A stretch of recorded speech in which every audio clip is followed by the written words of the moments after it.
All right, let's start the clock. Imagine you are facing a massive, high-stakes operational nightmare. It is the home opener for a Major League Baseball franchise. The anticipation is absolutely electric, but right outside the stadium, things are rapidly spiraling out of control. In this explainer, we are diving straight into an intense 15-minute operational sprint to solve a severe game day gate choke point, taking management principles and applying them directly to a real-world crisis.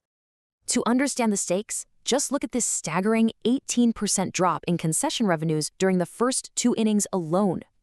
This is a severe financial hemorrhage. In sports management, the action doesn't just happen out on the field. It's happening in the concourses, at the registers, and especially at the entry gates. When fans are stuck outside, they definitely aren't buying hot dogs or merchandise, and your bottom line takes a direct, massive hit. And here is the source of all that bleeding. Gate A. This is the primary transit entry for a 42,000-seat stadium, and right now, fans are facing an agonizing 35-minute delay.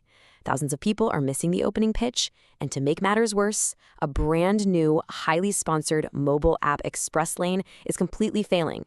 General ticket holders are just crowding into it, dropping its adoption rate to a dismal 4%. It's a total breakdown of the customer experience. So, how do we fix it? Resolving chaos like this requires rapid, highly structured problem solving. Enter the 15-minute operational sprint. Student teams acting as venue managers deploy a 4-step framework: plan, do, study, and act, the PDSA cycle. This forces managers to think on their feet, transforming academic theory into immediate survival tactics before the next homestand. It really requires this intense war room mentality to deploy structured decision-making in real time under extreme pressure. As a sport manager, you simply don't have weeks to debate a crisis that's happening right before game time. You've got to gather your team, look at the data, collaborate, and make executive decisions fast. The PDSA framework gives you the discipline you need so that sheer panic doesn't replace strategy. Let's kick off with phase 1, plan. With exactly 3 minutes on the clock for this phase, the team has to ask, why did the system actually fail? This wasn't just bad luck. Was it poor stanchion layout confusing the crowd, unclear sightlines, severe ticket scanner lag, or general ticket holders cross-contaminating the express lanes? You can't fix the problem if you don't aggressively map out these friction points first.